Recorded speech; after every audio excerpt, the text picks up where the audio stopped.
A Little Princess, Part 5. In Part 4 of A Little Princess, Sarah befriends little Lottie, who is known to temper tantrums and has no mother. Sarah adopts Lottie and be her mother at school. Part 5, Becky. Of course, the greatest power Sarah possessed, and the one which gained even more followers than her luxuries, in the fact she was the show pupil, the power that Lavinia and certain other girls were most envious of, and at the same time most fascinated by, in spite of themselves, was the power of telling stories, of making everything she talked about seem like a story, whether it was one or not. Anyone who's been in school would tell them stories taught how he or she is followed about and be sought in whisper to relate romances. How groups gather around and hang on the outskirts of the favorite party in hope of being allowed to join in and listen. Sarah not only could tell stories, but she adored telling them.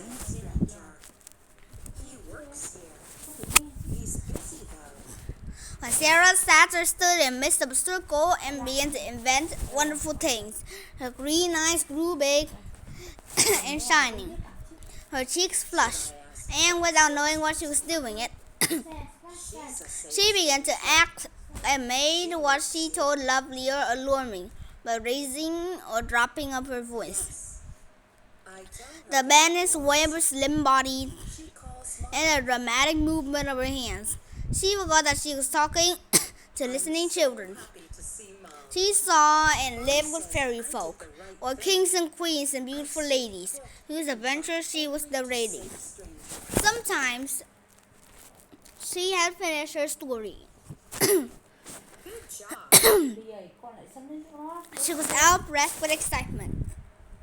She would lay her hand on her thin little quick rising chest and half laugh at herself. When I'm telling it, she would say, it doesn't seem as if it was only made up. It seems more real than you are, more real than schoolroom. I feel as if I were all the people in the story, one after this other. It's queer. She had been at Miss Minchin's school about 2 years when, one foggy winter's afternoon, she was getting out of her carriage, comfortably grabbing a woman's velvet and furs, and looking very much grander than she knew. She caught sight, as she crossed the pavement, of a dingy little figure sitting on the area steps. The figure stretching its neck so that wide open eyes might peer through her railings. Something in eagerness and timidly of the smudgy face made Sarah look at it. And when she looked, she smiled, because it was her way to smile at people. But the owner of the smudgy face and the wide open eyes evidently was afraid that she ought not to have been caught looking at pupils of importance. He dodged outside like a jack in a box and scurried back into the kitchen. It happened so suddenly that if she had not been seen, such a poor little fallen thing, Sarah would have laughed in spite of herself. Yes, I tell her that. That very evening, as Sarah was staying in the midst of a group of listeners in the corner of the schoolroom telling one more story, a very same figure timidly entered the room,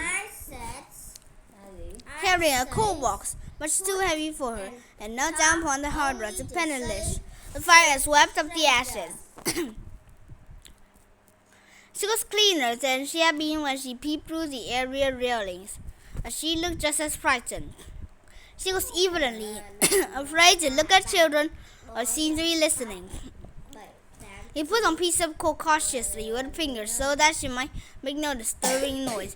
He swept of 5 irons very softly. Sarah saw in 2 minutes that she was deeply interested in what was going on, and that she was doing her work slowly in hope of catching a word here and there. And realizing this, she raised her voice and spoke more clearly.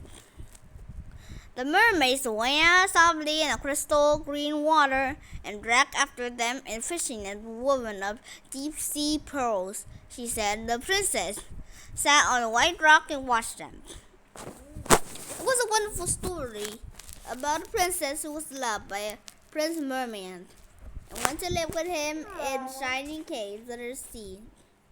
A small drudge before the grate swept the hearth, and once and swept it again. Having done it twice, she did 3 times. And as she was doing the 3rd time, the stand-up story so actually forgot that she had no right to listen at all, and also forget everything else. He sat down upon the heels as she knelt on the hearthrug, and the brush hung idly in her fingers. The voice of a storyteller went on and blew her with it into the windy grottos under the sea, glowing with soft, clear blue light and paved with pure golden sands. Strange sea flowers and grasses waved about her, and faraway faint singing and music echoed. The heartbrush fell from her work rose-in hand, and Lavinia Herbert looked around. That girl's been listening, she said. A cobra snatched up her brush and swam to her feet. She caught at a coal box and suddenly scuttled off the room like a frightened rabbit. Some new lunch boxes are still round. Sarah felt rather hot-tempered. I knew she was listening, she said. Why shouldn't she? Lavinia tossed her hand to great elegance. Well, she remarked, I do not know whether your mama would like you to tell stories to servant girls, but I know my mama wouldn't like me to do it. My mama, said Sarah, looking on. I don't believe she would mind the least. She knows that stories belong to everybody. I thought, retorted Lavinia in field recollections, and your mom was dead. How can she sew things? You think she doesn't sew things? Said Sarah in a stern little voice. Sometimes she had a very stern little voice. Sarah's mama knows everything, piped in Lottie. So does my mama. Except Sarah is my mama and Miss Mitchell. My other one knows everything. The streets are shining and there are fields and fields of lily. And everyone gathers them. Sarah tells me when she puts me to bed. You wicked thing, said Lavinia, turning on Sarah. But you fairy stories about heaven. There are much more splendid stories than Revelations, returned Sarah. Just look and see.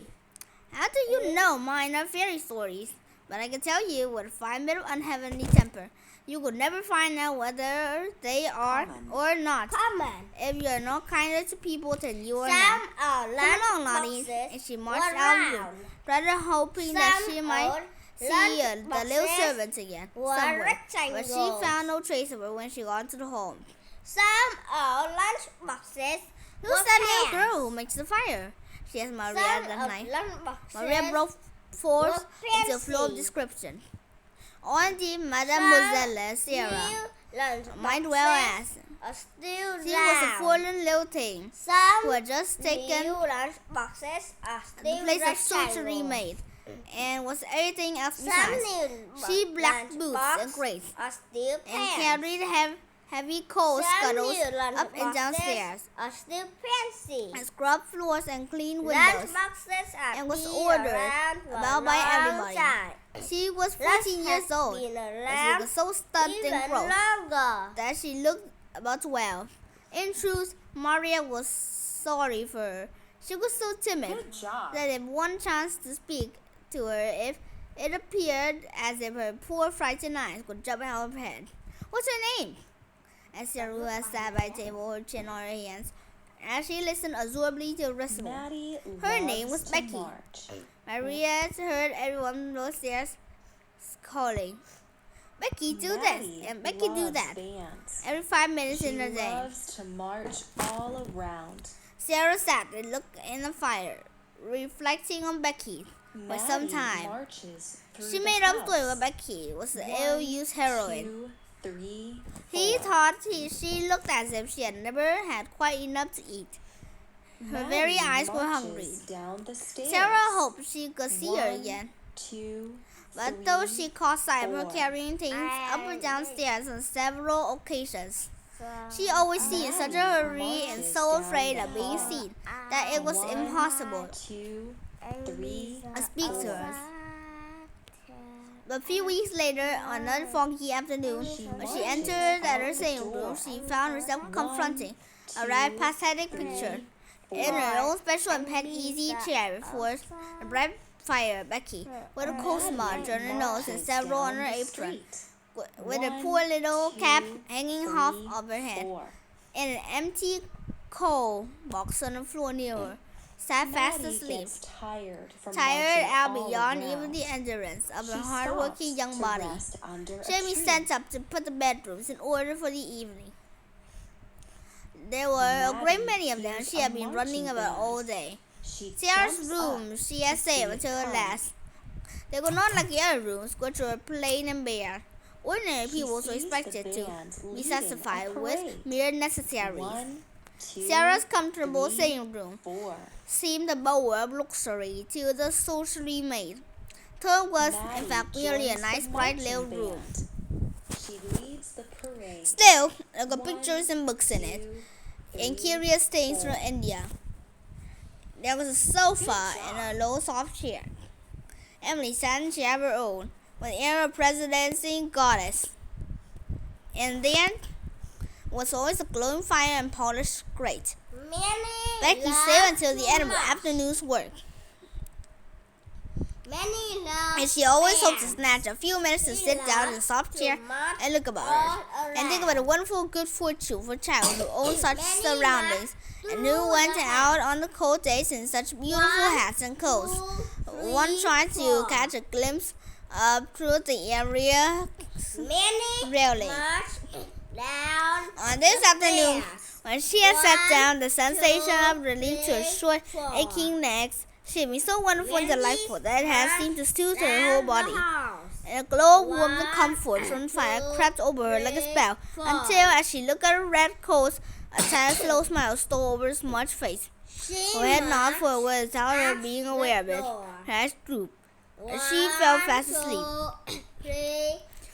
She had been only about 10 minutes in the room when Sarah entered, and she was in as deep a sleep as if she had been, like a sleeping beauty, slumbering for 100 years. And she did not look for Becky like a sleeping beauty at all. She looked only like an ugly, stunted, worn-out little socially drudge. Sarah seemed as much unlike her as if she were a creature from another world. Mary hears a marching band.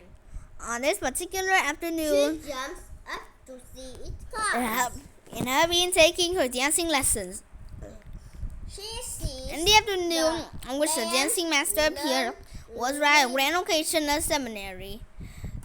Though it occurred every week, leading and pupils were attired Parade.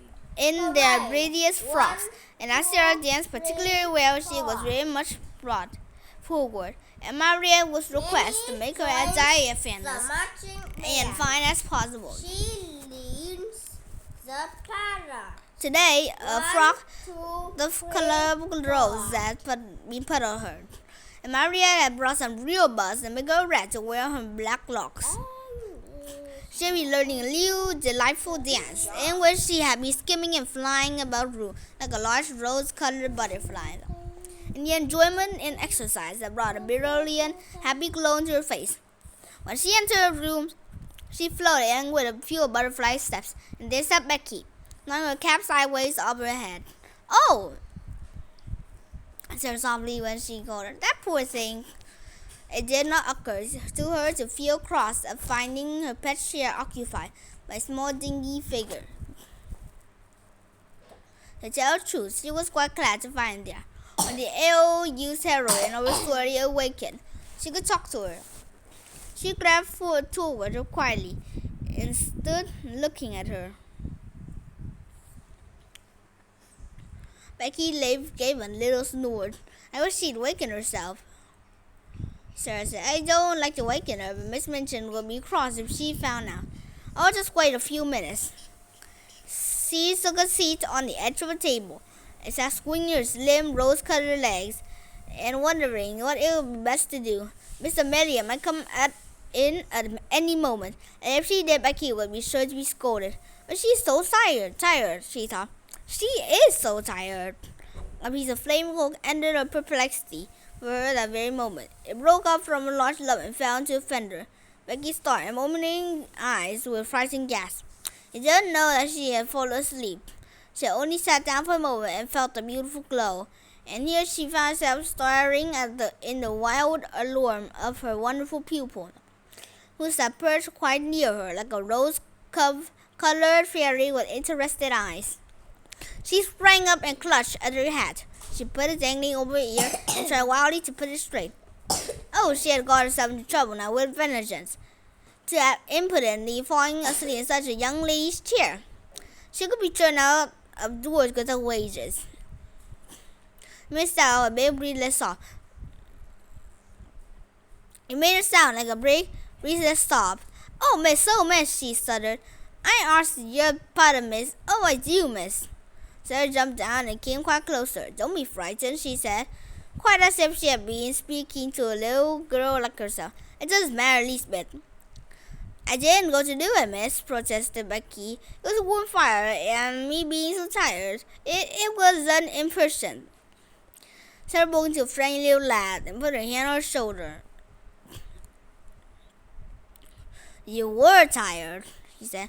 You could not help it. You are not really awake yet. How boy Becky stared at her.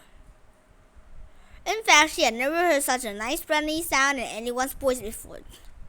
She was used to being ordered about and scolded, and having her ear boxed. And this one, in her rose-colored dancing afternoon splendor, was looking at her as if she were not a culprit at all, as if she had a right to be tired, even to fall asleep. A touch of soft, slim little paw on her shoulder was the most amazing thing she had ever known. Ain't you angry, miss? She asked. Are you going to tell me the missus? No, cried Sarah. Of course I'm not. The woeful fright in the cold, muddy face made her suddenly so sorry that she could scarcely bear it. One more queer thoughts rushed into her mind. She put her hand against Becky's cheek. Why, she said, we're just same. I'm a little girl like you. It's just accident that I'm not you and you're not me. Becky did not understand in the least. Her mind could not grasp such amazing thoughts. An accident means her a calamity, in which someone was run over and fell off a ladder and was carried to the hospital. An accident, miss, if I respectfully, is it? Yes, Sarah answered, and she looked at her dream for a moment, but next she spoke in a different tone. Realized that Becky did not know what she meant. Have you done your work? She asked. Did you stay here for a few minutes? Becky lost her breath again. Here, miss, me? Sarah ran to the door, opened it, and looked out and listened. No one's anywhere about, she explained. If your bedrooms are finished, perhaps you might stay a tiny while. I thought perhaps you might like a piece of cake. The next 10 minutes seemed to Becky a little sort of delirium. Sarah opened a cupboard and gave a thick slice of cake. She seemed to rejoice when she devoured in hungry bites. She talked and asked questions and laughed until Becky's fears actually began to calm themselves. And she once or twice gathered boldness enough to ask a question or so herself. Daring she felt it to be. Instead, she ventured, looking longingly at a rose-colored frock in your almost, and whispered, Is that there your best? It's one of my dancing frocks, answered Sarah. I like it, don't you? A few seconds, Becky was almost speechless for admiration. Then she said in an odd voice, Aren't I see a princess? I was standing in the street with crowds like Covent Garden. She was a grown-up young lady, but she was pink all over, wearing a cloak and flowers and all. I called her to mind a minute. I see you sitting there on the table, miss. You look like her. I often thought, said Sarah in a reflecting voice, that I should like to be a princess. I wonder what it feels like. I believe I will begin pretending I am one. Becky stared at her admiringly, and as before, didn't understand her in the least. She watched her in a sort of adoration. Very soon, Sarah left her reflections and turned to her with a new question. Becky, she said, when you're listening to that story? Yes, miss, confessed Becky, a little alarmed again. I know I had it over to her, but it was that beautiful. I couldn't help it. I'd like you to listen it, said Sarah. If you tell stories, you like nothing so much as to tell them to people who want to listen. I don't know why it is. Would you like to hear the rest? Becky lost her breath again. Me hear it? He cried, like as if I was a pupil, miss. Oh, but Prince and a little what mere baby swimming about laughing with stars in her hair? And Sarah nodded. You haven't time to hear now, I'm afraid, she said. But if you would tell me just what time you come to do my rooms, I would try to be here and tell you a bit of every day until it's finished. It's a lovely long one, and I'm always putting new bits to it. Then, breathed Becky devoutly, I wouldn't mind how heavy the coal box is or what the cook done to me if I might have that to take up. You may, said Sarah. I'll tell it all to you. When Becky went downstairs, she was not the same Becky who staggered up, lowering down by way of coal scuttle. She had an extra piece of cake in her pocket, and she had been fed and warmed. Not only by cake and fire, something else as warm and fed her. And the something else was Sarah. When she was gone, Sarah sat on her favorite perch on the end of her table. Her feet were on her hair, her bellows on her knees, and her chin in her hands. If I was a princess, a real princess, she murmured, I could scatter largesse into populace. But even if I am only a pretend princess, I can invent little things to do with people. Things like this. She was just as happy as it was largesse. I'll pretend that I do things people like, scattering largesse. I've scattered largesse. Bye.